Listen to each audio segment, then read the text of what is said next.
que es el calendario.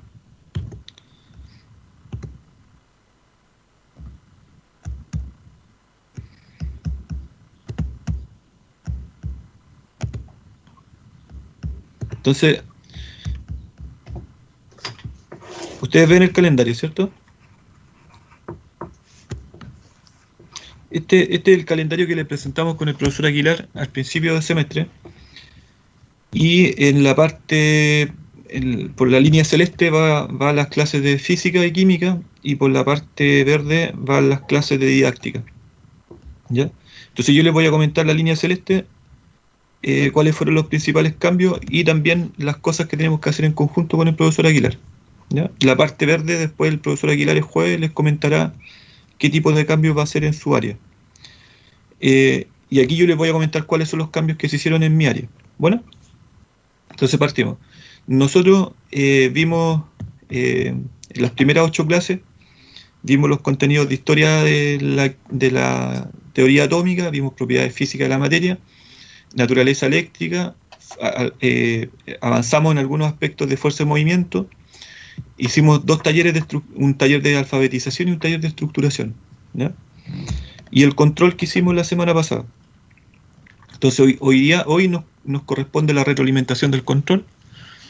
La próxima semana nosotros teníamos planificadas actividades, pero tuvimos que recalendarizar por el tema del receso, entonces ahí nos cambia todo hacia adelante, ¿ya?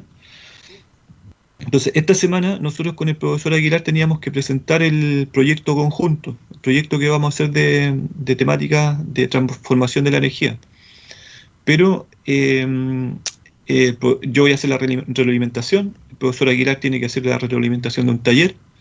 La próxima semana hacemos el receso y el 17 vamos a hacer la clase conjunto, ¿ya? Entonces la clase de hoy de conjunto se cambia para el 17 y ahí vamos a hacer algunos ajustes respecto al desarrollo del proyecto. Le vamos a presentar las temáticas y la pauta de evaluación. Y vamos a distribuir los equipos.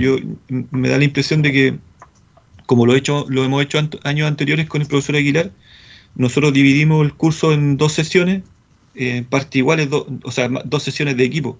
O sea, si ustedes forman, no sé, 9 equipos, un profesor asumirá 5 y el otro 4 y así. Pero hacemos una distribución lo más equitativa posible de los equipos. Ustedes son 45. Entonces les vamos a sugerir que sean grupos más o menos de 5 personas, ideal, ¿ya? Pero eso lo vamos a ver el 17, pero el jueves con el profesor Aguilar ustedes van a conversar respecto a ese trabajo y les va a dar mayores detalles. Entonces, después, el 24 de junio al 29 de julio, conmigo nos quedan algunos contenidos de química, sustancias puras y mezcla. Vamos a hacer un taller de técnica de separación de mezcla el 8. Después trabajamos tipo de energía, que es un tema que está asociado al proyecto. Y vamos a terminar el 29 con un conversatorio sobre la matriz de energía en Chile. Yo voy a invitar a alguna persona que nos ayude a trabajar esa parte, más que nada para conversar, para ver qué saben ustedes sobre tipo de energía, qué tipo de energía renovable se están usando en Chile, cómo se alimenta la matriz de energía, etc. Entonces vamos a ver ahí alguien de esa área que nos pueda dar más detalle, porque en el fondo en enseñanza básica lo que se ve con mayores detalles solamente es tipo de energía y transformación de energía, pero no se contextualiza el caso chileno, no hay mucha información respecto a qué pasa a nivel domiciliario, cómo se ha ido innovando a nivel domiciliario, tampoco se sabe mucho de las normativas que han ido cambiando. En Chile cambió la normativa, por ejemplo, de abastecimiento a nivel doméstico. Hay todavía diferencias con otros países, por ejemplo, hay países que donde si tú tienes un sistema alternativo de energía que alimenta la red, a ti te retribuyen por esa alimentación de la red. En cambio, acá en Chile eso no está, pues tú puedes, por ejemplo, habilitar con paneles fotovoltaicos tu vivienda, y si tú entregas más energía al sistema, por ejemplo, tú ocupas energía, pero de la energía que tú estás produciendo le entregas una parte al sistema, el sistema no te lo retribuye, no te lo cancela, por ejemplo. Y hay países donde sí, porque las normativas en el fondo tienen que ir cambiando en función de la tecnología, pero acá no ha pasado no ha habido una aceleración en esas políticas. Entonces, estoy buscando una persona que nos pueda conversar acerca de esas políticas, qué ha ido pasando, qué está pasando en el plano internacional o los países de la OTE que siempre nos comparamos y qué está pasando en Chile. Eso, porque en el fondo los niños de ahora son más inquietos que nosotros. Pues. Los niños de ahora te preguntan, profesor, y cómo podemos habilitar paneles fotovoltaicos en la casa, qué tipo de energía, cómo podemos aprovechar la energía solar. Eh, entonces, muchas veces también sobre energía solar se habla de los paneles fotovoltaicos y no se habla, por ejemplo, la energía termosolar. Hay un montón de datos que están dando vuelta, que los niños a veces lo manejan y nosotros como profesores no. Así que tenemos que también adelantarnos en eso. Y no está en el currículum, pero es muy probable que pronto esté en el currículum. Recuerden que el currículum es dinámico. Entonces, ese es un poco el panorama que tenemos desde el 24 de junio al 29 de junio. Las primeras clases, técnicas de separación de mezcla. Vamos a enfocarnos en destilación, una técnica que no se desarrolla mucho en enseñanza básica, pero es muy interesante en los años que siguen la enseñanza media. Y luego tipos de energía y concentrarnos en la matriz de energía en Chile y cómo se está trabajando. Y al final, desde el 5 de agosto al 19 de agosto, el proyecto. ¿Ya? Ese es el panorama. Así que lo que me preguntaban al principio si íbamos a trabajar esta semana conjunto con el profesor Aguilar, no, porque eso se desplazó hasta el 17, después del receso. No sé si hay alguna consulta respecto al calendario.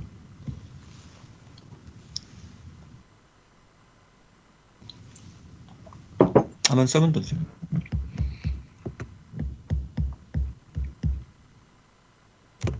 Entonces, ahora les voy a presentar el resultado acá. El resultado de la prueba, del control, que tanto les intriga. Entonces, estuvo bastante interesante. Mira, les voy a mostrar primero que ustedes son 45 estudiantes, se conectaron los 45, ¿sí? Hubo 45 intentos. El puntaje promedio es 19 puntos de 23, que es bastante bueno. La escala es de 23. Luego, el promedio del curso es un 5,6, que también es un promedio aceptable, y la nota máxima un 7, la nota mínima un 3,2. ¿Ya? El tiempo promedio fue de 57 minutos, tenían 60 minutos a disposición y el promedio del curso fue 57 minutos y el menor tiempo fue de 32 minutos. ¿Ya? Entonces, en el fondo no hubo ninguna persona que hiciera, o sea, que tuvo algún problema, alguna dificultad antes de los 32 minutos. ¿Ya? La persona que tuvo menos tiempo de conexión al primer intento fue de 32 minutos. ¿Ya? Lo que no me registró el sistema es que si esa persona se volvió a conectar o no. Eso no lo pude ver. Y envié una consulta para ver si esa persona que tuvo 32 minutos conectado se volvió a conectar a la prueba. ¿Ya? Porque si se volvió a conectar a la prueba, los datos no se registraron, pero es muy probable que haya tenido un problema de internet, algún problema de conexión. Ahora, frente a ese dato, lo que yo les quiero señalar es que las personas que tuvieron dificultades me escriban de manera directa, porque esos son datos particulares, no es un tema que yo tenga que tratar con todo el curso. ¿Ya? Entonces, si alguien tuvo algún problema de conexión, me tiene que escribir, me tiene que describir qué fue lo que pasó, porque eso yo lo puedo corroborar en el sistema. Recuerden que el sistema registra todo, cuánto se demoran en contestar cada pregunta, si es que salieron sin guardar, yo puedo suponer que salieron por algún problema de conexión, que tuvieron alguna desconexión, entonces eso queda registrado. No sé si tienen alguna consulta respecto a eso. Profesor, ¿Sí? yo soy una niña que se demoró 32 minutos, pero no volví a entrar. O sea, contesté los No, 32 minutos porque eso me demoré, pero no tuve problema de eso, conexión ni nada. ya, eso se demoró en la prueba. Sí. Ya, súper bien, porque, bueno, yo también desarrollé la prueba así leyendo lento, contestando. Claro, me sabía las preguntas, la respuesta, porque yo diseñé el instrumento, pero así con una lectura silenciosa, lenta, se demoraba más o menos 23 minutos. Así que está bien, está bien. Por eso a mí me llamó la atención ese dato, porque por ejemplo en Talca hubieron compañeros que se le cayó a los 8 minutos, 12 minutos, y tienen notas súper bajas, un 1 y algo, un 2 y algo. Entonces, y después se vuelven a conectar, pero no tuvieron registro. Entonces, ¿qué pasó ahí? Que como se les cayó el internet a los 8 minutos, luego se vuelven a conectar y el sistema, como está registrado un solo intento, guarda el puntaje del primer intento, pero luego se observa que hubo actividad después de los 8 minutos. ¿Se entiende? Entonces, esos casos particulares yo los resuelvo.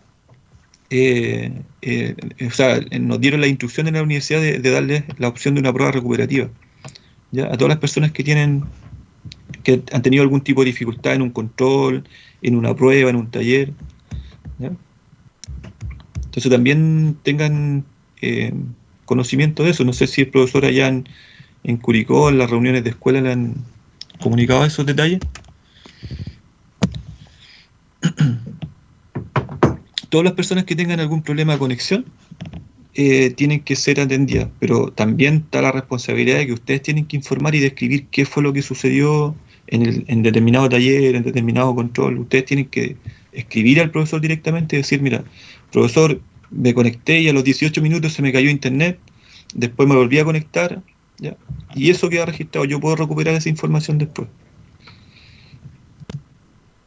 ¿ya? Ese es como el detalle general. Veamos el gráfico No, general ahora, mira, profe, dígame.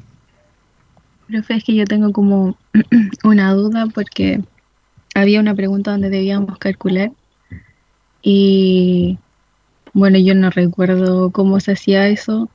Solo me acordaba que usted dio la fórmula y todo eso, pero no me acordaba cómo se debía calcular. Entonces perdí demasiado tiempo y lo Ya. comentaba igual después con otras compañeras y les pasó lo mismo.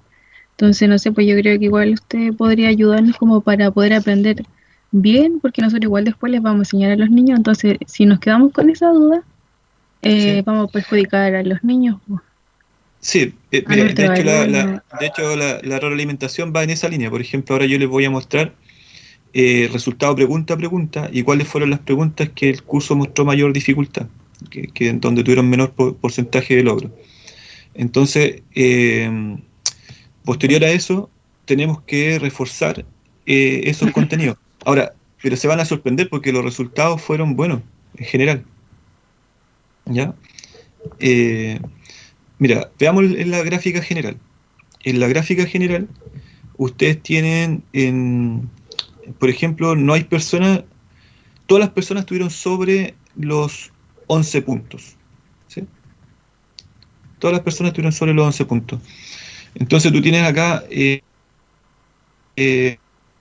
personas que tuvieron entre 11 y 13 puntos, después tienes dos personas que tuvieron entre 13 y 15 puntos, tres personas entre 15 y 17 puntos, y después se disparan a 17 puntos, de 17 a 19 tienes 7 personas, 16 personas con 19 a 21 puntos, y tienes 21 personas, o sea, perdón, 15 personas que están entre 21 y 23 puntos, que son las notas más altas. Entonces, las personas que están más o menos entre 20 y 23 puntos están todos sobre 6. ¿Ya? Y si ustedes se dan cuenta en la gráfica, sobre el 50% del curso obtuvo notas sobre 5, por ejemplo. Y eso es súper interesante porque con el mismo instrumento, con otros grupos de personas nos ocurrió lo mismo. Y con la misma cantidad de clases, con los mismos contenidos. Entonces fue un resultado bueno, que me cuesta un poco así como tan rápidamente ver a qué se debe, ¿ya? Pero el resultado del curso de usted hasta aquí ha sido como el mejor. Yo no sé si ustedes tuvieron curso de física antes, ¿ya? Porque como yo no voy constantemente a Curicó a hacer los cursos. Luego, en la pregunta 1, mira, 93% de logro. Corresponde a una característica del estado sólido. Sus partículas se pueden comprimir dependiendo si es cristalino o amorfo. Sus partículas pueden fluir en el caso de algunos metales. Su tensión superficial aumenta a mayor agitación térmica. Su dureza y elasticidad varía según la composición química del objeto. Si ustedes observan la alternativa, es como lo habíamos visto en clase, por ejemplo, es alfabetización y estructuración. Entonces, si no hay claridad respecto a las definiciones de los conceptos clave, finalmente difícilmente van a responder este tipo de preguntas, porque tienen que discriminar acerca simplemente si la información es correcta o incorrecta. Si las relaciones que se están estableciendo, porque no son solamente definiciones, sino que son relaciones, si las relaciones que se están estableciendo son correctas o incorrectas. Por ejemplo, la primera tiene dos datos importantes. La alternativa dice, sus partículas se pueden comprimir. ¿Ya? Estado sólido, sus partículas se pueden comprimir. Entonces ahí ustedes tienen un dato para discriminar. Y luego dice, dependiendo si es cristalino o amorfo. Tienen que saber lo que es un sólido cristalino y saber lo que es un sólido amorfo para discriminar. Pero simplemente con el primer grado, con la primera, el primer dato que entrega la afirmación, uno descarta. Porque el estado sólido, si yo les pregunto ahora, ¿el estado sólido se puede comprimir o no? ¿Qué dirían?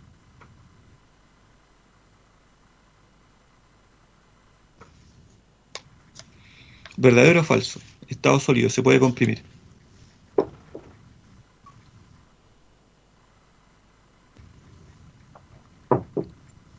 Tuvo 93% de logro. No se puede comprimir el estado sólido, porque sus partículas están muy adheridas, muy juntas, por su Claro, cohesión. claro, la fuerza de cohesión es alta, como tú dices, las partículas están muy ordenadas, muy unidas, ¿ya? Y la diferencia que hace el cristalino es que el cristalino la organización molecular es geométrica, ¿cierto? Y lo amorfo es desordenada, pero sigue estando unida y la fuerza de cohesión sigue siendo alta. Entonces no se pueden comprimir. Y simplemente ese dato hace que esta alternativa se descarte, ¿ya?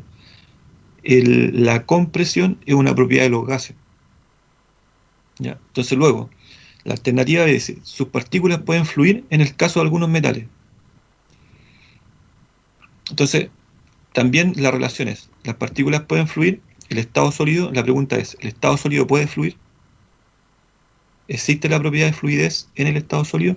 Y luego, en el caso de algunos metales, ¿los metales si están en estado sólido pueden fluir?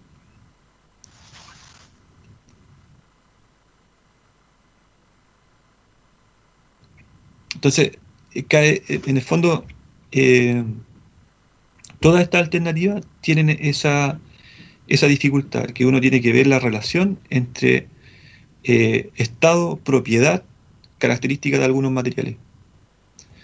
Pero también se descarta por la fluidez. La fluidez es una propiedad del agua, ¿sí? O de los líquidos. ¿Ya? Los líquidos son fluidos, ¿sí? Tienen esa propiedad de adaptarse a la forma del recipiente. En cambio, los metales no. Los metales tienen un estado, son sólidos, son estables y al mismo tiempo las propiedades son dureza y... ¿Cuál es la otra?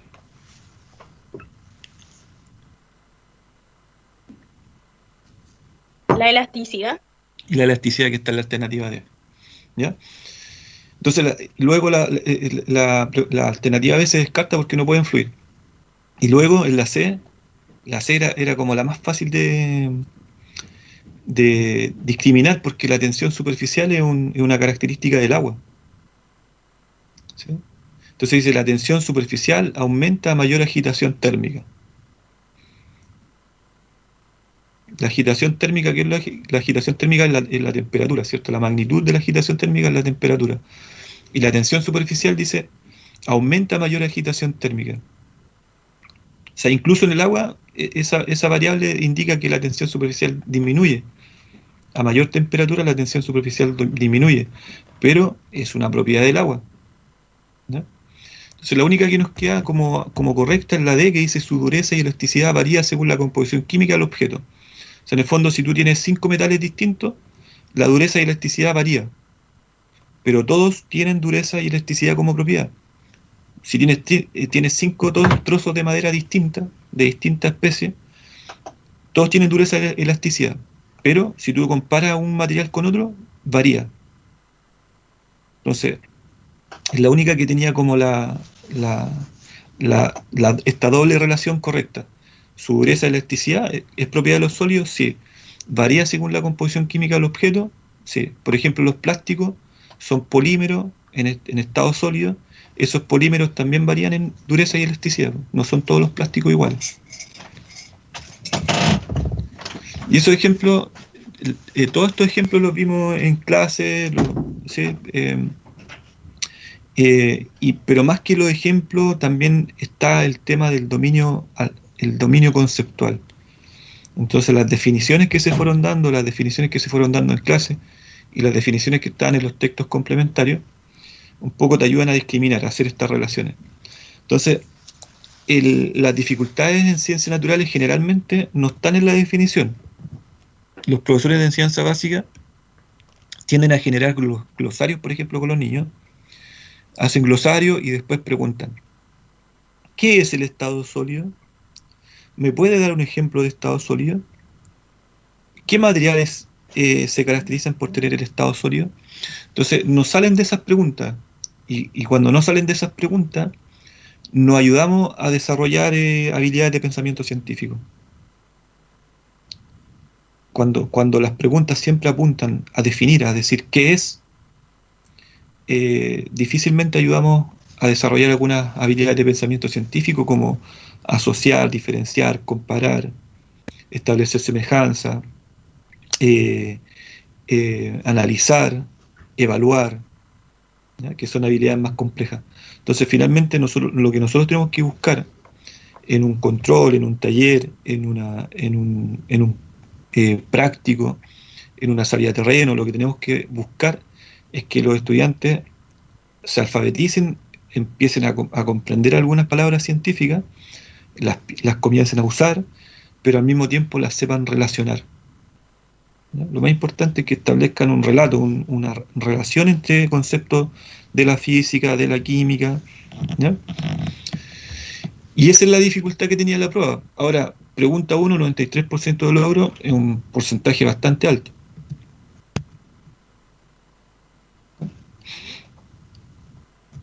Entonces, luego, la pregunta 2, 100% de logro. Considerando el modelo corpuscular de materia, podemos afirmar que... O sea, aquí yo creo que les quedó bastante claro los ejemplos que dimos con los 3 esquemas de modelo corpuscular. Dice, el estado sólido presenta baja fuerza de cohesión. El estado líquido presenta espacios entre moléculas que permiten su compresión. El estado gaseoso presenta baja o nula fuerza de cohesión. El estado plasmático ocurre a baja agitación térmica.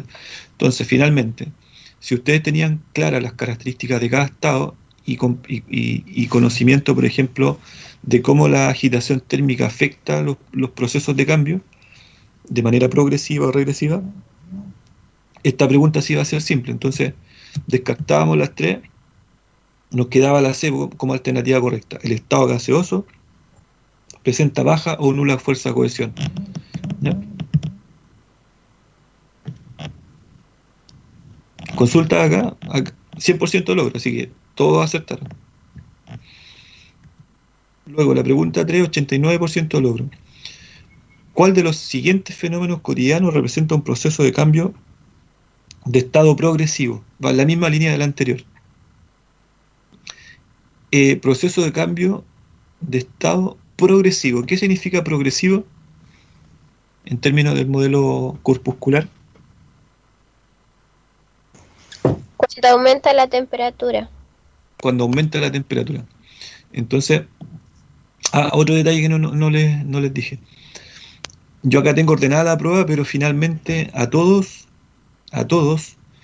les salió las preguntas y las alternativas les salieron organizadas de otra manera, ¿ya? De forma aleatoria. Entonces, por ejemplo, las preguntas de la 1 a la 20, el sistema se las cambiaba de orden y le cambiaba de orden la alternativa. Pero finalmente el enunciado con sus alternativas siempre iba a quedar igual. Entonces acá, la evaporación del agua al cocinar los alimentos, ¿qué es? ¿Progresivo o regresivo?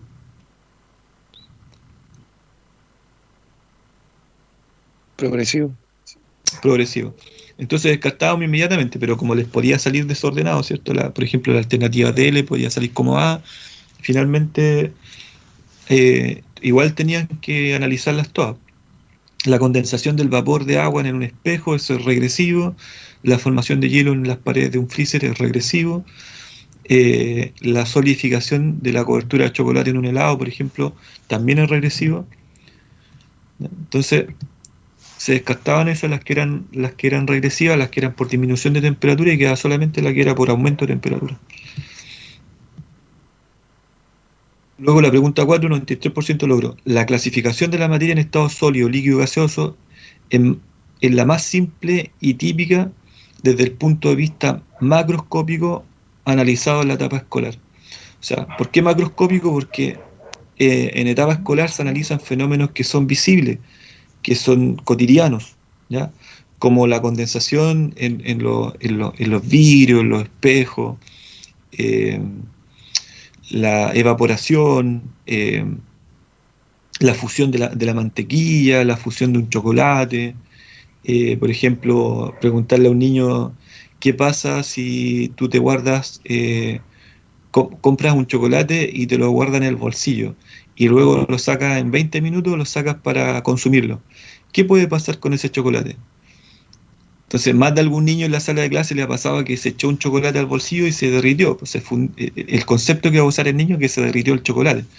Pero finalmente uno tiene que instalar el concepto físico, que es fusión. El chocolate pasó por un proceso de fusión, que es el proceso de cambio entre sólido y líquido, ¿sí? Comienza a licuarse, ¿no? Entonces, finalmente a eso me refiero cuando dice macroscópico. Son fenómenos que los estudiantes pueden ver. Entonces podemos afirmar de estos estados que el estado sólido se caracteriza por su plasticidad y falta de elasticidad. Por la plasticidad sí, pero falta de elasticidad no necesariamente, porque la elasticidad es una propiedad de los sólidos.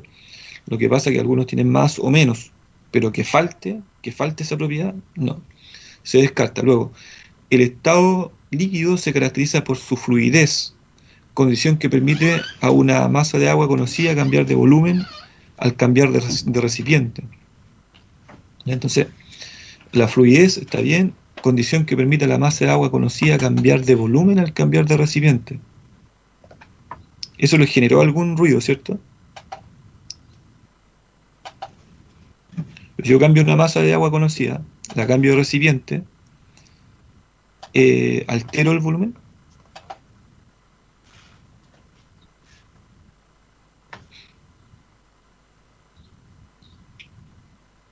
Entonces el volumen sigue siendo el mismo, ¿sí?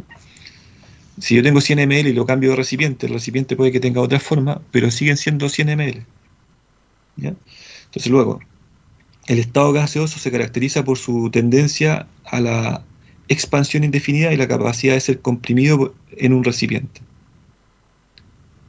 ¿Ya? Expansión tiene que ver con la movilidad de las moléculas del estado gaseoso, la agitación térmica que tienen, o la cinética molecular que tienen, la baja fuerza de cohesión.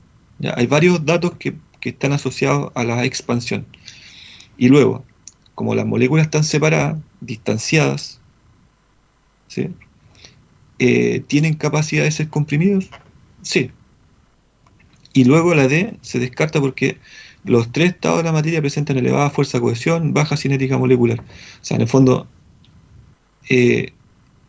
está mal porque los tres estados se diferencian por la fuerza de cohesión y se diferencian por su cinética molecular. O sea, no son iguales. ¿Ya? Ahí está la alternativa correcta, ¿bien? Que es la C. Luego, pregunta 5, 80% logra. Hay que distinguir dos modalidades opuestas para una deformación de un cuerpo producto de la aplicación de fuerza. ¿Ya? Hay que distinguir dos modalidades opuestas para una deformación de un cuerpo producto de la aplicación de una fuerza. Se trata de las deformaciones elásticas y deformaciones plásticas. Las deformaciones elásticas, entonces el enunciado dice, las deformaciones elásticas se caracterizan por, ¿ya? ¿Sí? Aquí se equivocaron 2 personas de cada 10, ¿sí?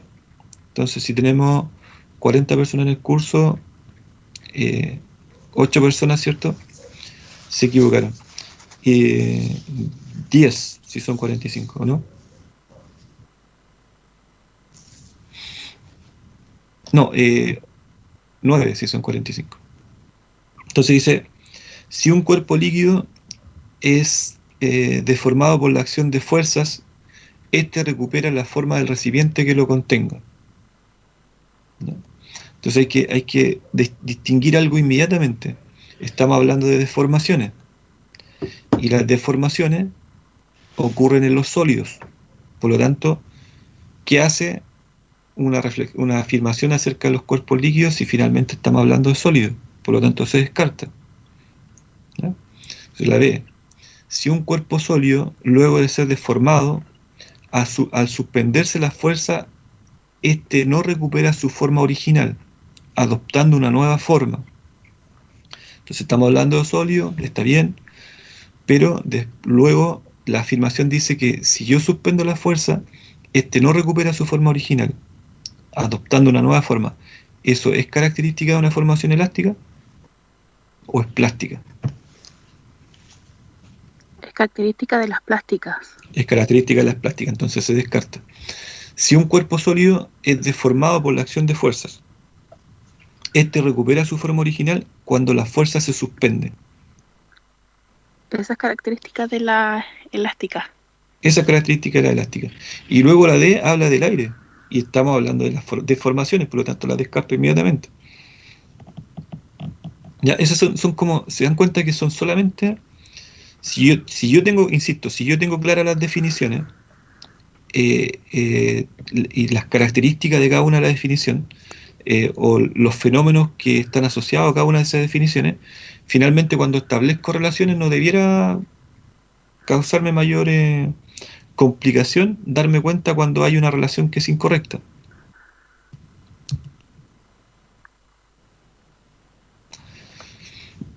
Entonces aquí, por ejemplo, si estamos hablando de deformaciones, primero, todos los enunciados tenían que haber estado relacionados con sólidos.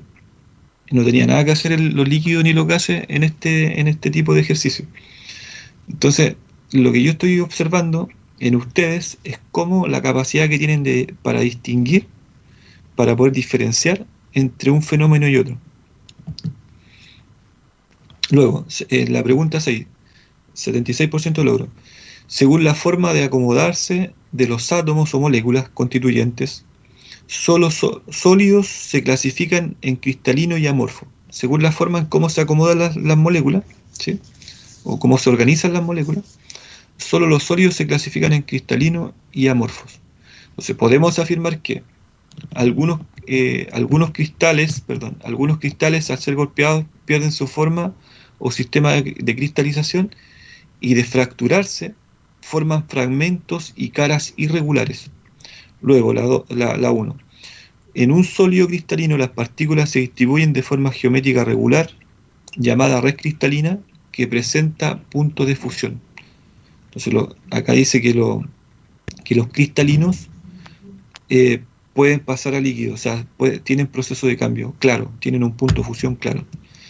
Y luego la 3, dice, las moléculas en estado sólido amorfo están distribuidas al azar y de forma irregular, no siendo posible definir una red geométrica, ¿cierto?, ni presentando punto de fusión, ¿sí?, porque no tienen un punto de fusión exacto. O sea, en la medida que tú los mueves, por ejemplo, si tú tienes un cuerpo, un sólido amorfo como un trozo de greda, por ejemplo, tú entre más lo mueves, entre más lo amasas, pierde dureza, ¿cierto?, porque las moléculas se van reacomodando.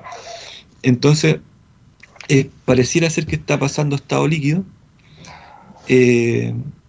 pero finalmente tú no puedes determinar en qué punto exacto va a cambiar a estado líquido, y de hecho no ocurre, ¿sí? Por más energía que tú apliques, no ocurre. O sea, incluso si tú, por ejemplo, alteras demasiado la cinética molecular de esos cuerpos, finalmente se hacen más sólidos, ¿sí? Es súper extraño ese fenómeno, pero tú lo puedes observar, por ejemplo, en las cerámicas, en los cristales, en la greda, por ejemplo, que también es un tipo de sólido amorfo. Finalmente, si tú lo cocinas, finalmente se hace mucho más sólido, mucho más resistente. Luego, la primera y la tercera afirmación son las correctas, ¿ya? La segunda afirmación se descartaba porque señalaba de que la cristalización al fracturarse forma fragmentos y caras irregulares. Y finalmente los cristales, cuando se fracturan, sus caras son lisas, son regulares, ¿ya? Y esa era la dificultad que tenía esta pregunta, que fue una de las que tuvo un porcentaje de logro más bajo, que el 76%.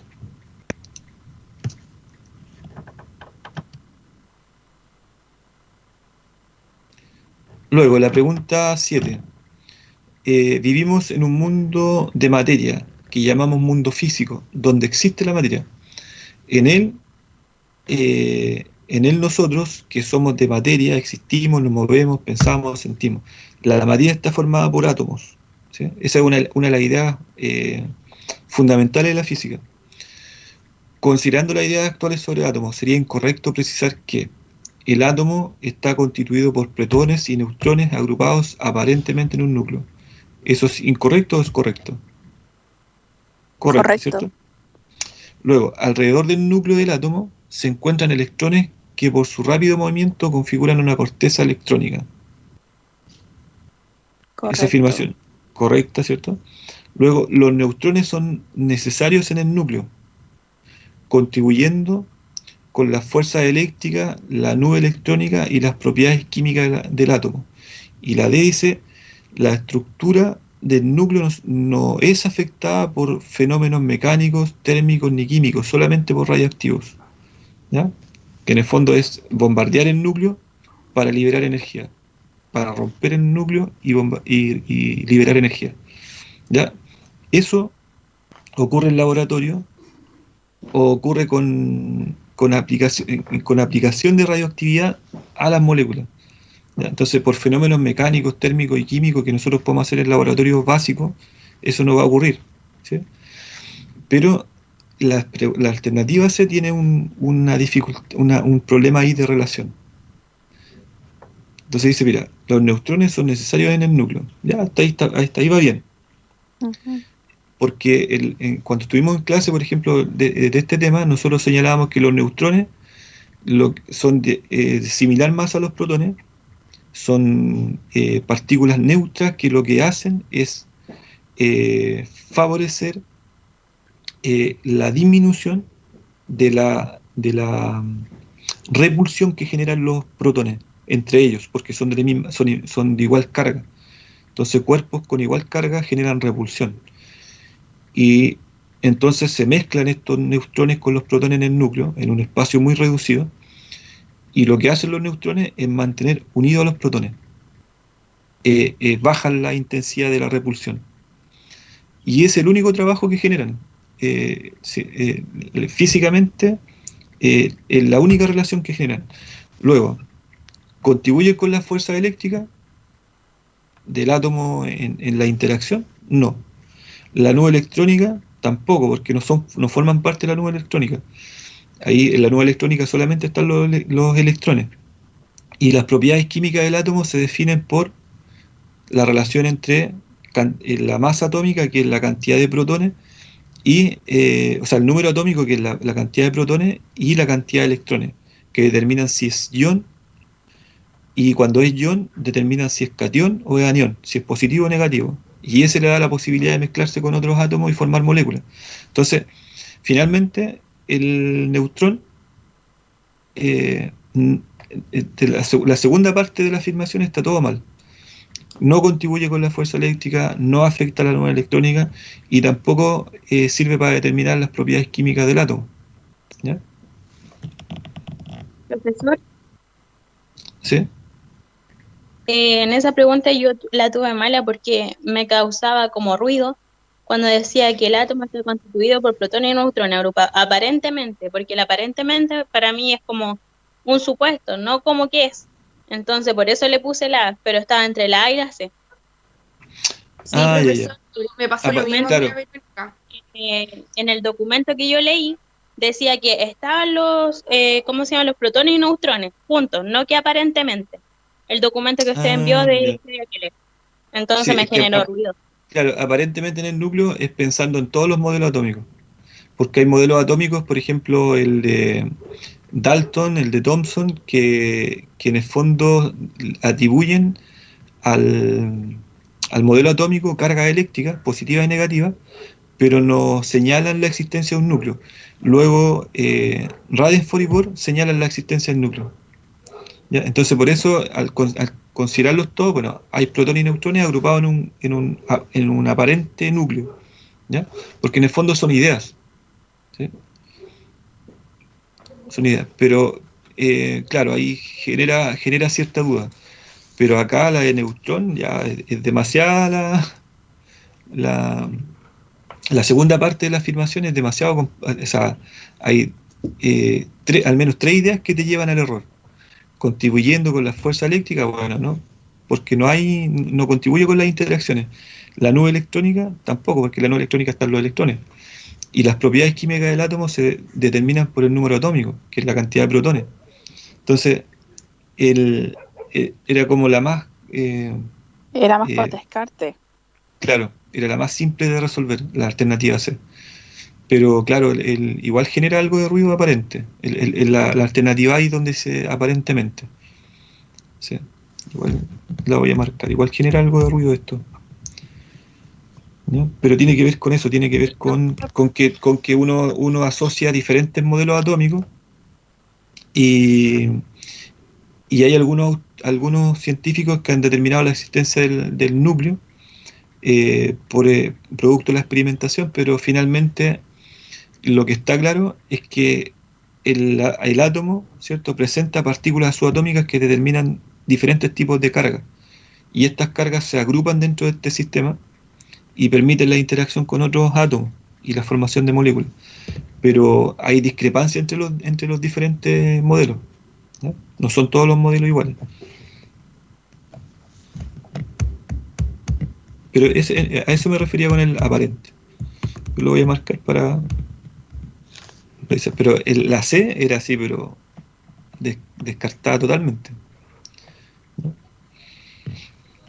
Profe, pero igual si uno seguía como por los modelos más nuevos, los más, todos dicen que La existencia de... como en los protones y el núcleo, o sea, y los neutrones se encuentran ahí por el núcleo. En el núcleo, sí. Sí, sí, vamos a revisar esa pregunta, pero finalmente, sí. Claro, esa palabra aparentemente hace ruido.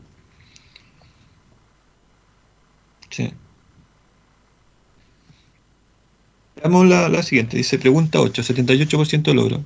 La mayoría de las 109 clases de átomos disponibles en nuestro planeta se combinan entre sí, dando lugar a la formación de varios millones de moléculas diferentes.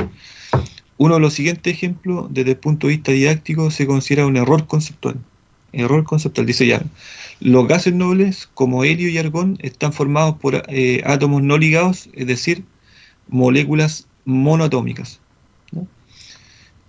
Luego, ese es el grupo completo de los gases nobles, ¿sí? Donde está el helio y el argón, ¿cierto? Luego dice, los átomos de oxígeno se pueden agrupar de a dos o tres formando moléculas de oxígeno y ozono respectivamente, ¿sí? O sea, el oxígeno como elemento, al combinarse entre sí mismo, ¿cierto?, genera dos gases, oxígeno y ozono, ¿ya?, con algunas propiedades. Luego, los átomos de oxígeno pueden unirse a casi todos los demás átomos formando una enorme variedad de sustancias orgánicas e inorgánicas. ¿Ya? Ahí, en una de las clases, por ejemplo, yo nombraba el oxígeno y el carbono, y el carbono está presente principalmente en partículas orgánicas.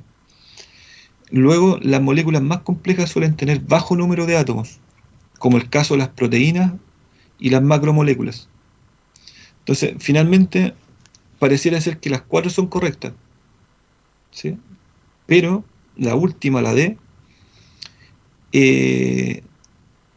tiene un dato que debiera haberle llamado la atención, que dice, suele tener Lo de las bajo número... macromoléculas.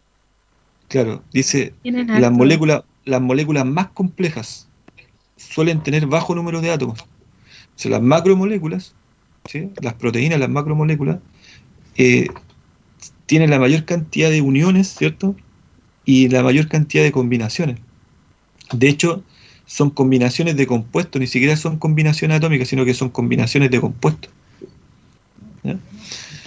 Entonces, en las macromoléculas están todos los tipos de polímeros y todos los tipos de proteínas, ¿cierto?, que generan tejido en los diferentes seres vivos, y por eso se llaman moléculas complejas. Y todas tienen alto número de átomos. Entonces, el primer dato tenía que haberle llamado la atención así como rápidamente. ¿Ya?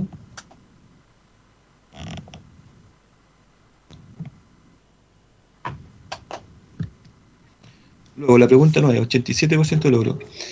Si un equipo de escolares de cuarto año, durante un trabajo laboratorio, determina la masa de 4 objetos en una balanza: un celular, un balón de básquetbol, una piedra que recogieron en el patio, un litro de aceite. Entonces, cuando dice ahí entre paréntesis, tarando previamente el vaso precipitado, porque si tú mides la masa de un litro de aceite, primero tienes que tarar el vaso. Eso lo vamos a ver después cuando desarrollemos los prácticos con la profesora Jessica. Pero acá, finalmente, los datos importantes son: hay 4 objetos con masa distinta.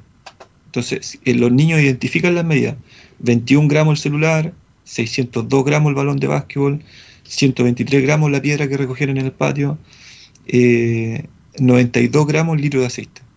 ¿Ya? ¿Cuál de las siguientes equivalencias de peso en la Tierra ha sido calculada de forma correcta? Allí, en esta es donde alguien me preguntaba por la fórmula. Yo, profe, a mí me costó mucho. ¿Le costó esta pregunta? Sí, perdí mucho tiempo aquí en esta. No sabía cómo calcularla, la verdad. Claro, porque en los ejemplos que vimos en clase, yo les señalé la fórmula, ¿cierto? El peso es igual a la masa por la constante de gravedad, ¿cierto? Y se determina en Newton. Para determinar los Newton, tú tienes que tener las unidades de medida. Por ejemplo, la masa la tienes que tener en kilogramos. Entonces, los kilogramos se multiplican por la constante de gravedad. Entonces, los ejemplos que vimos en clase era si las personas tenían diferentes medidas de masa, por ejemplo, y la constante de gravedad en la Tierra era distinta a la de los diferentes planetas, variaba, ¿cierto? El peso de las personas varía si está en distintas atmósferas, pero la masa nunca varía. La masa es una constante. Por ejemplo, si tú pesas 80 kilos, los 80 kilos van a ser aquí, en la Luna, en Marte, ¿ya? Pero el peso, que es la fuerza de atracción, varía. ¿Sí? La fuerza con la que se atrae esa masa al planeta o al cuerpo es variable. ¿Ya? Tiene que ver con la constante gravedad en distintos lugares, en distintas atmósferas. Entonces acá dice: ¿cuál de las siguientes equivalencias de peso en la Tierra ha sido calculada de forma correcta? Y tenía una única dificultad, porque si ustedes tenían claro la fórmula, finalmente las medidas los niños las calcularon en gramos en la balanza. Entonces había que transformarla a kilogramos. ¿Sí? Esa era la dificultad que tenía. Si usted hacía la transformación a kilogramos, por ejemplo, 21 gramos, lo transformaban a 0,021 gramos, el balón de básquetbol de 602 gramos a 0,602 kilogramos, y la piedra de 123 gramos a 0,123 kilogramos. Finalmente ustedes hacían el cálculo y iban a establecer los 4 cálculos correctos. Luego miraban la alternativa, decía: el peso del celular equivale a 205 newton, 205,8 newton. Entonces ahí claramente no se hizo la conversión, porque si una persona de 85 kilogramos, ¿cierto? Tiene un peso cercano a los 85, por ejemplo, newton, no 850 newton, un celular no va a pesar 205 newton, por ejemplo. ¿No? Luego, el peso del balón de básquetbol equivale a 5,8996 newton. ¿Sí? 5,8996 newton. Entonces 5,9 aproximado. 5,9 newton aproximado. Entonces ahí estaba más fácil porque, por ejemplo, cada 100 gramos aproximadamente 9,98 gramos nosotros tenemos un newton. ¿Ya? Entonces más o menos cuando uno hace la equivalencia, cuando redondea, dice, ya, si 98 gramos son un newton y yo quiero calcular masas más altas, finalmente lo llevo a 100. Hago el aproximado y voy acercándome a la respuesta correcta. Y acá el peso de la piedra, 1205 newton, o sea, excesivo, ¿cierto? Y luego el del aceite, 9,7902, ahí hay un error. ¿Sí? Entonces, finalmente, si ustedes hacían bien la conversión, se iban a dar cuenta que la única correcta era el peso, la determinación del peso del balón de básquetbol. Ya, el peso del litro de aceite estaba cercano, pero usaron, se equivocaron en determinar la masa. ¿Ya? Y aquí el 87% logró, o sea, yo creo que las personas que dieron acá es porque, claro, se dio la medida de el dato de transformar la masa. ¿Sí? Después yo me di cuenta y les dije, por ejemplo, transformen la masa, porque si no transforman la masa, van a caer en el error, porque si ustedes hacían el cálculo directo, se iban a equivocar. Si multiplicaban los 21 gramos por la constante de gravedad, se iban a equivocar. ¿Ya? Solamente por unidad de medida.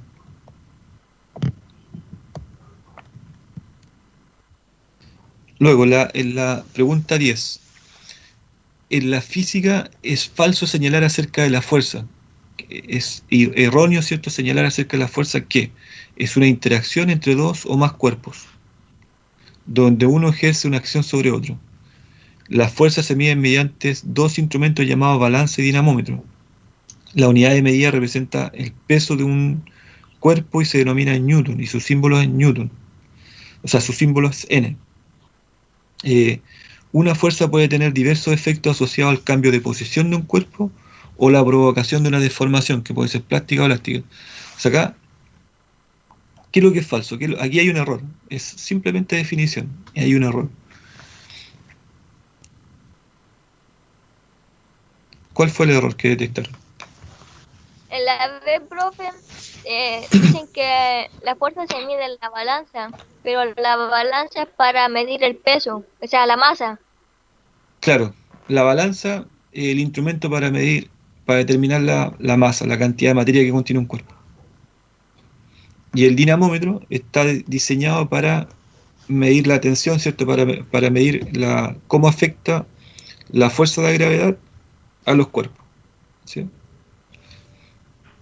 Entonces el dinamómetro es el instrumento para medir peso. Entonces aquí finalmente lo que exige la pregunta es bastante simple la pregunta, pero lo que exige es que usted haga la distinción entre esos dos instrumentos, porque en la vida cotidiana, en lo común es asociarlo y pensar que ambos son balanzas, por ejemplo. Un niño observa un dinamómetro y dice, oh, es una balanza, o incluso le dicen pesa, por ejemplo. ¿Se han fijado? Que hay algunas balanzas que le dicen pesa, y cuando ven un dinamómetro también le dicen pesa.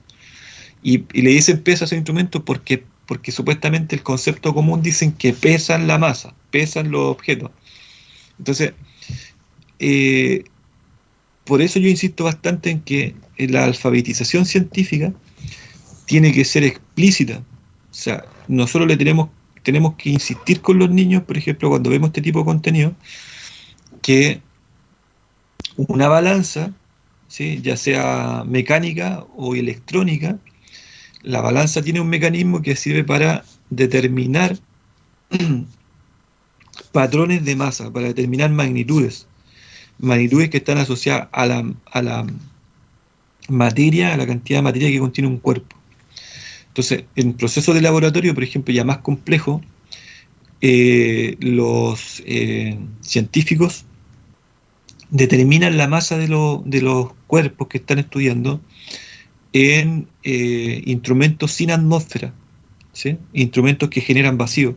Entonces miden la masa de los cuerpos en balanza en un sistema de vacío. ¿Para qué? para que no sea afectado por el peso, ¿sí? Porque el peso, que es la fuerza gravitacional, finalmente esta constante gravitacional, si nosotros no la eliminamos, si no la controlamos, en algunos casos experimentales podemos cometer errores bastante graves, ¿ya?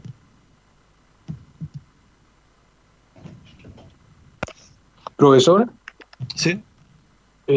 ¿podría habilitar la revisión? Porque me gusta revisar viendo lo malo que tengo para poder relacionar. Voy a revisar cómo eso, porque finalmente cuando yo diseñé el instrumento, eh, hay cosas que no las tiqué porque no sabía qué lo que eran, para qué lo que eran. Entonces voy a revisarlo hay una persona en la facultad que nos asesora, y le voy a preguntar cómo puedo habilitar esa la corrección individual para que usted vea la corrección individual.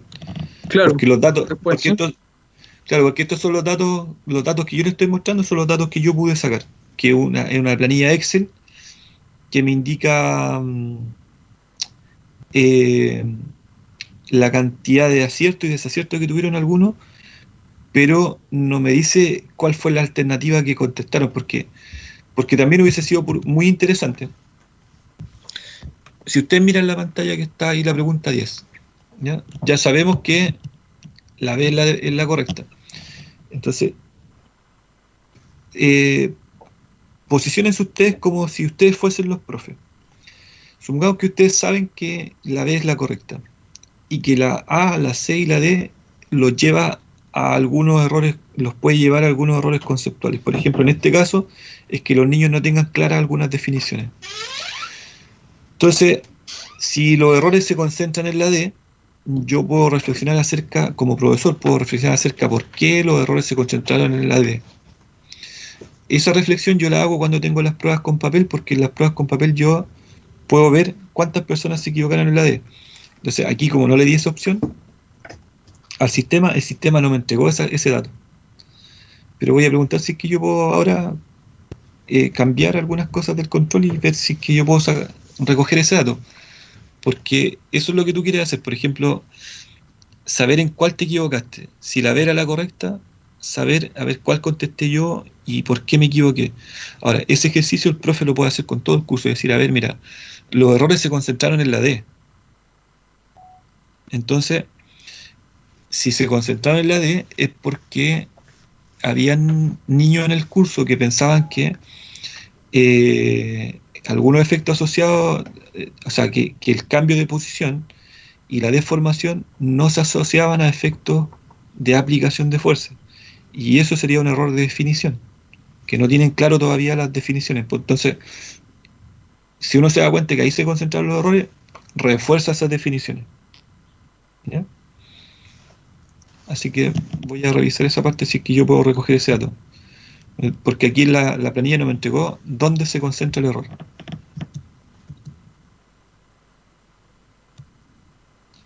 Luego, la 11, 78%, dice, la electricidad puede ser transformada para hacer energía. A través del desarrollo de experimentos, un grupo de escolares llegó a establecer 4 conclusiones. Una de estas conclusiones fue considerada errónea por la profesora. ¿Cuál de las siguientes conclusiones representa un error en la identificación de procesos de transferencia de calor? Transferencia de calor. Entonces dice, la transferencia de calor en un objeto metálico de uso común puede ser por contacto y se denomina conducción. La energía viaja de un extremo del metal al otro extremo sin transferencia de materia. Esa afirmación es correcta.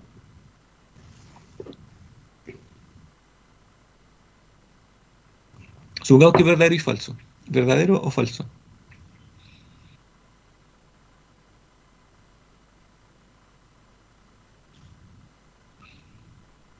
Esta es una de las preguntas que tuvo bajo nivel de logro. O sea, en el fondo, 2 de cada 10 se equivocaron.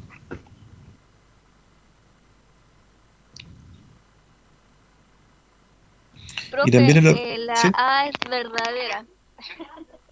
La A es verdadera. ¿Ya? ¿Qué dato me dice que es verdadera? Porque tiene 2 relaciones. Primero que es por contacto, ¿sí? Que por lo tanto se denomina y se denomina conducción. Pero Viaja de un extremo a otro, ¿sí? Yo creo, o sea, yo le puse que la D era la incorrecta. ¿La D? Y porque decía que los cuerpos líquidos no reciben energía, pero yo asocié eso con la tetera, cuando se calentaba agua. Ah, ya, mira, dice la D. Ya, Pero vámonos igual directo no a la D. estaba segura. Ya, ya, muy buena la observación. Ya, directo a la D, mira. La transferencia de calor por conducción, radiación y convección no afecta a los cuerpos líquidos, ¿sí? Porque no reciben energía.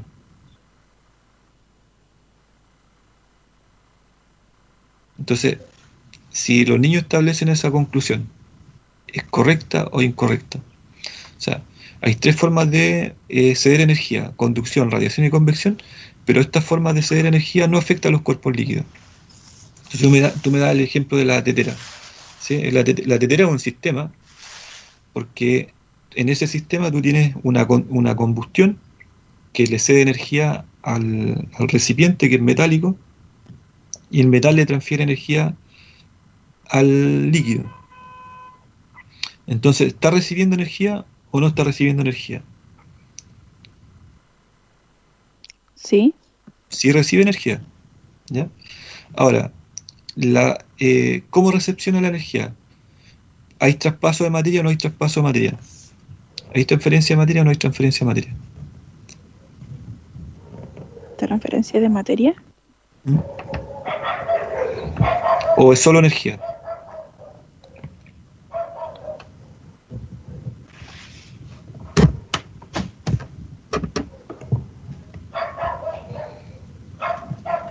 Es un circuito cerrado.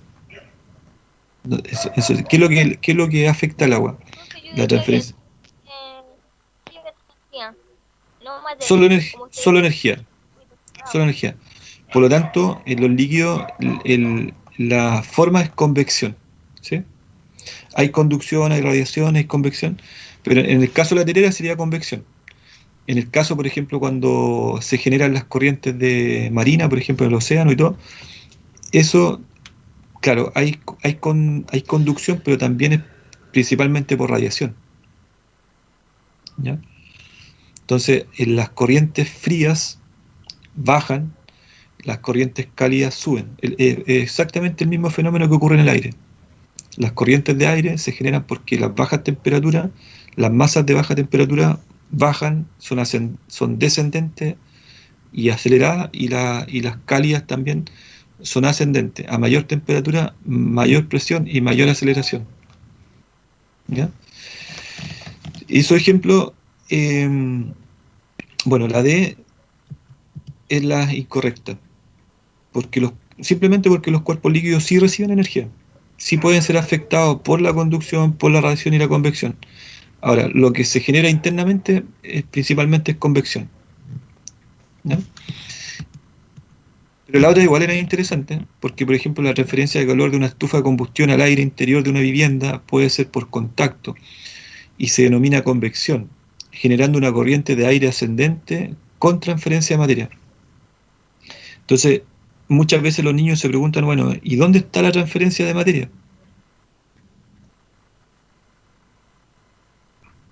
En una estufa de combustión, porque la estufa de combustión funciona distinta a la estufa de radiación, que son las eléctricas, ¿ya? Entonces, ¿hay transferencia de energía? Sí. ¿Hay transferencia de materia? Eso le genera duda a los niños en etapas escolares. Por ejemplo, esta pregunta siempre le genera duda a los chicos de séptimo año básico, porque el niño de séptimo año básico dice, bueno, no, la estufa entrega calor, cede calor, por lo tanto es convección. Estoy seguro que es convección, pero aquí el profe me dice que hay transferencia de materia, y ahí no estoy seguro. Entonces, como no estoy seguro, falso, ¿ya? Y no hacen la reflexión completa de decir, bueno, ¿hay transferencia de materia o no hay transferencia de materia? Porque no puedo descartar porque tengo una duda. Tengo que asegurarme de qué es lo que me está generando la duda. Entonces, ¿hay transferencia o no hay transferencia de materia en una estufa de combustión? Entonces, si tú reflexionas acerca de la combustión emite gases, ¿cierto? vapor, CO2 y otros gases, y incluso partículas sólidas en suspensión. Entonces, todas esas partículas sólidas y todos esos gases pasan y se combinan con el aire, y finalmente se genera la corriente de convección ascendente. Es ascendente porque hay aumento de temperatura, porque hay agitación térmica. Entonces, si tú, por ejemplo, lanzas papelitos, picas papel en un laboratorio, por ejemplo, colocas un mechero en un sistema cerrado y lanzas papelitos desde la altura, los papeles cuando se acercan a la llama van a subir, ¿sí? Van a tender a elevarse. Y ahí tú puedes observar la corriente de convección. Pero sigue estando la duda, ¿es con transferencia de materia? Y ahí tú tienes que explicar que sí, porque la combustión entrega al ambiente estos gases y entrega al ambiente estas partículas sólidas en suspensión que van a alta temperatura, y como van a alta temperatura y chocan con las otras partículas que están a baja temperatura, finalmente transfieren energía. Esas partículas siguen transfiriendo energía. Ahora, y después puedes hacer una reflexión de tipo transversal, con el OAT, por ejemplo. Primero estás viendo el objetivo de aprendizaje, después tú puedes ver el objetivo de aprendizaje transversal y decir, bueno, si hay transferencia de materia, tenemos que tener cuidado con esa transferencia de materia.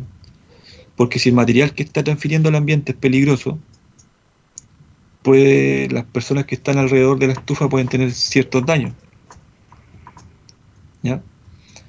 Y ahí es donde viene la reflexión, por ejemplo, ¿cuáles son los gases producto de la combustión? Por ejemplo, si es parafina son los mismos gases, si es gas licuado son los mismos gases, si es carbón son los mismos gases, y nos vamos a dar cuenta de que ahí, ¿por qué se sugiere, por ejemplo, que para usar estufa a combustión los espacios tienen que estar ventilados?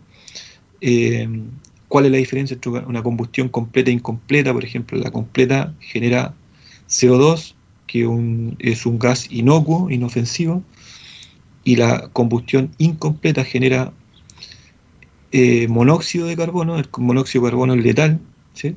Entonces, ¿qué hace la diferencia entre una combustión completa e incompleta? La presencia de oxígeno. Si no hay ventilación, baja el oxígeno.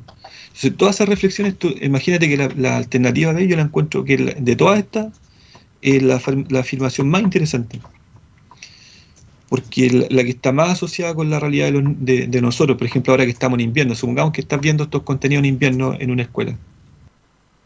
Entonces yo le pregunto al niño, bueno, ¿hay transferencia de calor cuando usamos un brasero con carbón? Sí.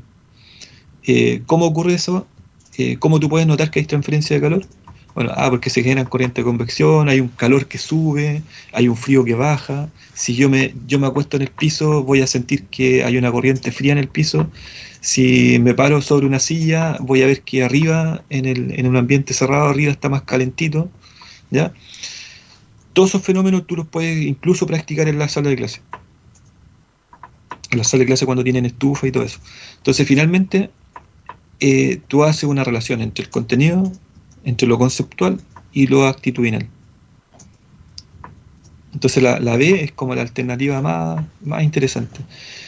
Pero también pueden haber errores ahí en la B. Yo pensaba que, no estoy seguro, pero yo creo que hay muchos errores que tal vez, o sea, personas que pensaron que la B era la incorrecta, por el tema de la transferencia de energía, ya sea de materia. ¿Ya? Pero no sé todavía dónde se concentró el error. Sí sabemos que la D fue la que la mayoría dijo que era incorrecta y estuvo bien.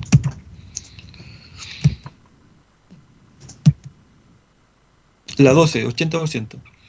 Es correcto afirmar acerca de la energía eléctrica que se manifiesta como un conjunto de fenómenos físicos que se relacionan con la carga eléctrica en los cuerpos y el flujo de esta carga a través de ellos. ¿Ya? Una primera afirmación. Segunda afirmación. Los efectos entre los cuerpos eléctricamente cargados y en reposo se estudian desde la electrodinámica. La 2. Los efectos de cargas en movimiento se estudian desde la electrostática. Entonces, de las tres afirmaciones, la primera afirmación es correcta, la segunda afirmación es correcta, la tercera afirmación es correcta, Todas las afirmaciones son correctas. Entonces, hubo un 80% de logro. ¿Qué descarte hicieron? ¿Qué alternativa descartamos? ¿Qué afirmación descartamos?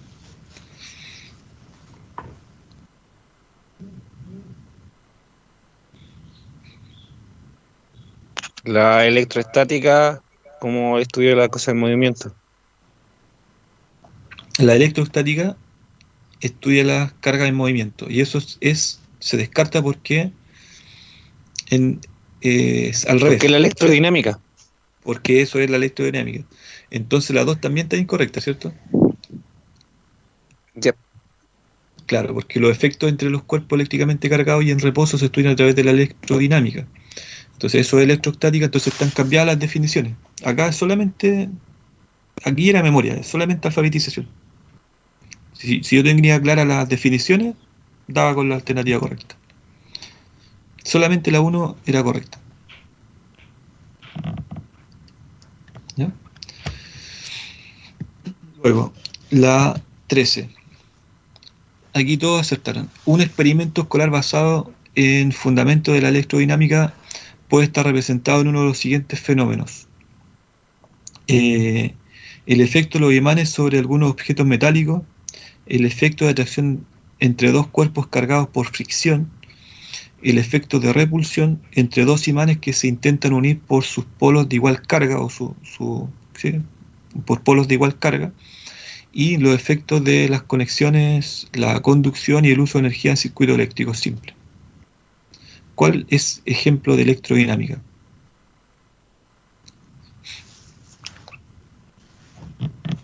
También todas estas relaciones tienen que ver con la definición de electrostática y electrodinámica. Entonces los primeros 3 ejemplos son ejemplos de electrostática. El único ejemplo de electrodinámica es el flujo, ¿cierto?, de electrones en las conexiones, ¿sí? Que tiene que ver con la conducción eléctrica, con la conducción que generan algunos materiales, y el flujo de energía en circuito eléctrico simple. Esos son los fenómenos que nosotros podemos asociar a electrodinámica en la enseñanza básica. El circuito eléctrico simple, que son en serie y paralelo, eso es un contenido 7º año básico. Cuando ustedes hicieron el taller 2 y tuvieron que identificar los contenidos de las físicas que se veían en 7º, estaba el contenido del circuito eléctrico. Puede ser afuera. La 14 dice, ¿cuál de los siguientes átomos representa un ion negativo o anión?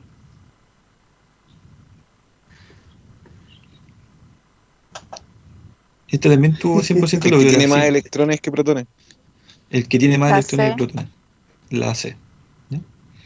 Era simplemente comparar, ¿cierto?, si la relación entre protón y electrones era neutra o era negativa.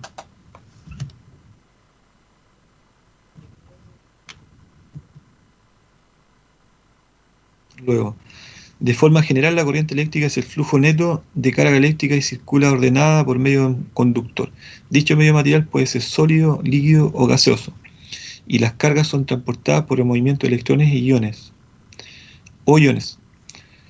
Un error sería afirmar que en los sólidos se mueven los electrones, en los líquidos y gases se mueven los iones, en los gases también se mueven los electrones, en los sólidos también se mueven los iones.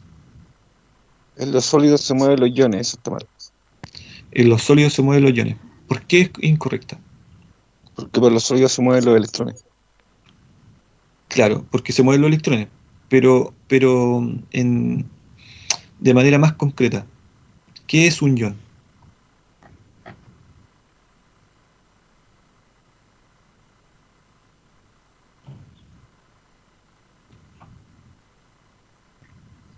Una ¿Qué es partícula un con una carga.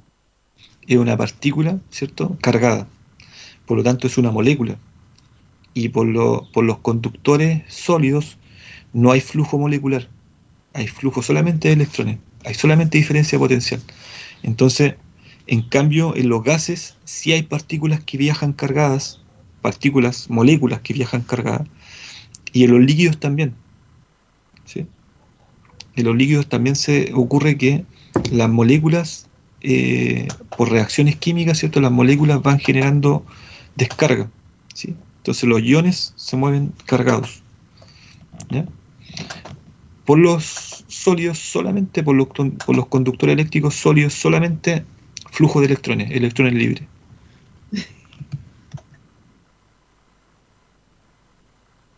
Luego la 16. Dependiendo de la temporalidad del sentido de la corriente eléctrica, podemos distinguir dos tipos. Sus usos actuales más frecuentes, ¿sí? Sí. Y sus usos actuales más frecuentes. Un error sería señalar El que... cuadrado. ¿sí? Un error sería señalar que en la corriente continua el flujo de electrones se produce siempre en el mismo sentido. En la corriente continua el flujo de electrones se produce siempre en el mismo sentido.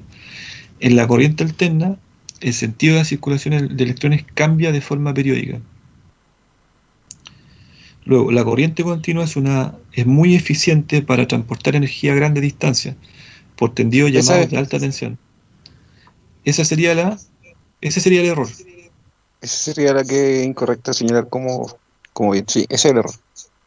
Ya, luego la D dice, la corriente alterna es transformada a corriente continua por artefactos de uso común, como por ejemplo cargadores, transformadores, convertidores. Aquí, yo me acuerdo que cuando estuvimos en clase, había un compañero que había estudiado electrónica antes, ¿sí? ¿Se acuerdan cuando tuvimos esta clase? Y este compañero, me acuerdo que hacía este tipo de aclaraciones. Entonces, y también vimos, por ejemplo, que la C era la incorrecta, porque cuando hicimos la comparación de corriente alterna y corriente continua, y vimos las diferencias que habían en el trabajo de Edison y de Tesla, finalmente la disputa ahí estaba porque Tesla quería instalar la energía alterna como la energía de distribución, como la forma de distribuir energía, y Edison se negaba porque Edison había patentado la energía continua y usaba la energía continua como forma de transmisión. Y Tesla le decía, mira, pasa que hay un problema con la conducción de corriente continua en largas distancias porque se pierde mucha energía por procesos térmicos, por termodinámica. Hay mucha energía que se transforma en calor y sale del sistema. Entonces, en la corriente alterna, Tesla le explicaba que el flujo de electrones era dinámico, por lo tanto aumentaba menos la temperatura del tendido, por lo tanto perdía menos energía. Entre un punto A y un punto B, a larga distancia, había una menor pérdida de energía, ¿ya? Y por lo tanto, finalmente se toma la decisión de que la corriente alterna se usa para distribuir y la corriente continua es la que se utiliza sobre todo en todo lo que es doméstico. Ya. Avanzamos. La 17. La corriente eléctrica produce efectos químicos cuando circula por un conductor aumentando la temperatura de radiación. Circula por un conductor iónico produciendo reacciones de oxidación y reducción en él. Circula a través de un conductor creando un campo magnético similar al que produce un imán. Circulan electrones libres entre dos puntos que se encuentran en distinto potencial eléctrico. La oxidación. Claro, entonces si estoy tratando el fenómeno químico, la conducción eléctrica tiene que ser tiene que ser provocada por reacciones químicas. Los redox, ¿cierto? La reacción de óxido y reducción es el fenómeno que utilizan las pilas, las baterías, ¿cierto?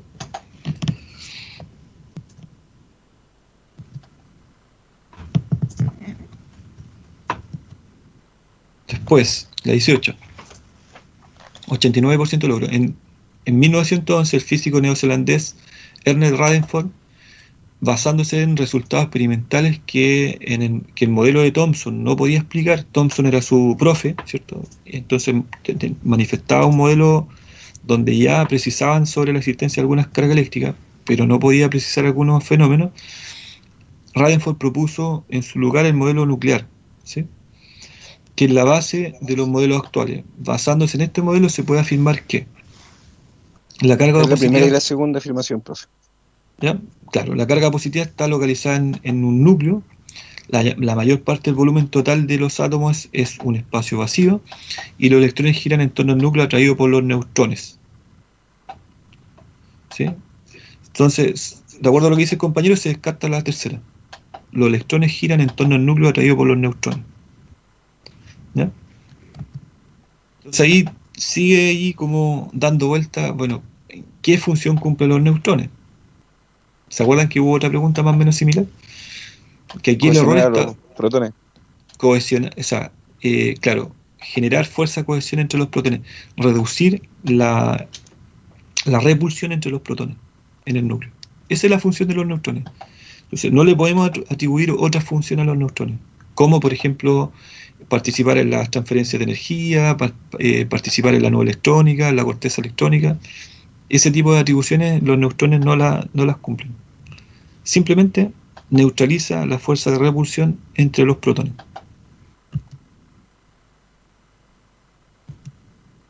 Y luego dice, este fue un regalo.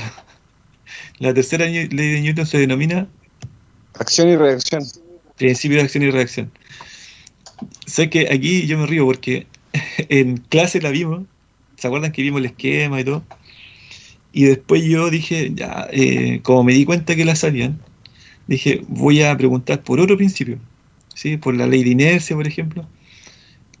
Y después no la cambié, después siguió igual. Entonces, sí, cuando vi 100% logro dije, que ese fue aparte que la vimos en clase. Faltó que les pusiera el esquema ahí, que era súper simple también de asociarlo. Y la última dice, en la situación experimental para determinar la densidad de un cuerpo irregular, un grupo de escolares utilizó el principio de Arquímedes para medir el volumen, ¿cierto?, de un cuerpo irregular. Si el volumen inicial de la columna de agua fue de 100 gramos, o sea, de 100 centímetros cúbicos, y el volumen final, o sea, una vez que sumerge el cuerpo, era de 123, la masa del cuerpo 35, bueno, ¿cuál de las magnitudes de la operación de cálculo que hizo el chico, ¿cierto?, fueron las correctas? ¿Sí? Masa 35 gramos, la alternativa. Volumen 123, densidad 1,5 gramos partido por centímetro cúbico. En la B, o sea, mira, lo primero que tenían que darse cuenta ustedes, que el principio de Arquímedes nos exige aplicar la fórmula de diferencia de volumen. Que cuando tú mides el volumen en la columna, el volumen real del cuerpo es el volumen del desplazamiento que ocurre en la columna. Entonces, si ustedes no hacían la resta del volumen final menos el volumen inicial, no iban a saber cuál era el volumen real del cuerpo. Entonces, si ustedes determinaban que el volumen real del cuerpo era la diferencia, que es 23 centímetros cúbicos, finalmente descartan inmediatamente la A y la C. La A y la C quedan fuera de discusión. Entonces, me queda la B y la D, y ahí lo que tenía que ver, ¿cuál fue el cálculo de densidad correcto? La relación de densidad es la relación entre masa y volumen, ¿sí? Entonces, si tengo una primera densidad de 805 gramos partido por centímetro cúbico y la segunda densidad de 1,5, algo pasó, ahí cometió algún error el niño, por ejemplo, para poder determinar la B. Entonces, ahí la reflexión era, ¿se multiplica o se divide? La relación entre masa y volumen, ¿es una división o una multiplicación? Densidad es igual a la masa partido por el volumen, ¿sí? La relación entre masa y volumen. ¿Qué es? Una multiplicación o una división. Por lo tanto, la alternativa correcta era la D. ¿Ya? Entonces, los errores que podían haber cometido ustedes, o cualquier persona que enfrenta esta pregunta, es, primero, no aplicar el principio de Arquímedes, que es la diferencia de volumen. Y segundo, la relación establecerla como una multiplicación y no como una división. Porque la densidad es la cantidad de materia que existe en un cuerpo en un volumen definido, ¿sí? La cantidad de materia en un volumen definido. Entonces es una división.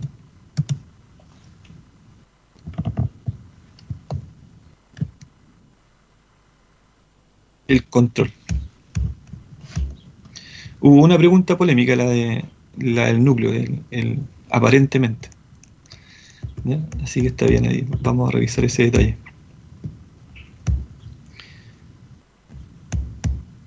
Ya. Consultas para finalizar.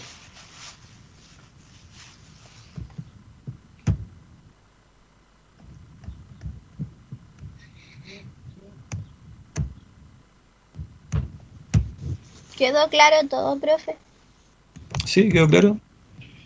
Y profe, la única como comentario que podría hacerle, pero es un comentario nada más, es el hecho de que quizás por la falta de experticia frente al hacer las pruebas en estas plataformas y todo, igual resultó un poco desagradable la experiencia de hacer la prueba así. Pero es un comentario, un comentario aparte, profesor.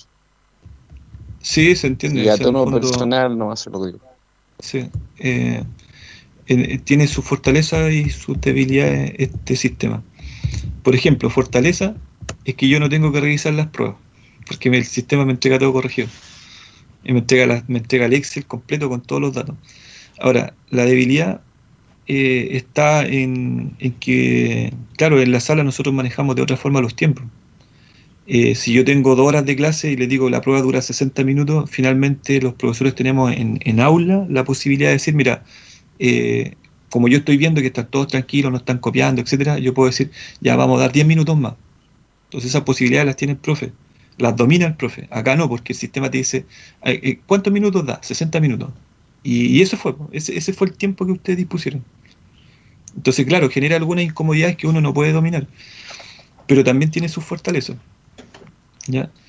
Y lo otro que cuando yo corrijo las pruebas por papel, yo incluso me doy cuenta, por ejemplo, en las preguntas que tienen desarrollo, yo puedo decir si ustedes hicieron el desarrollo o no, porque ustedes rayan la prueba. Entonces, si alguien rayó la prueba y el ejercicio que hizo en la prueba está incorrecto y luego me marca la alternativa correcta, yo digo, oye, algo pasó aquí, po.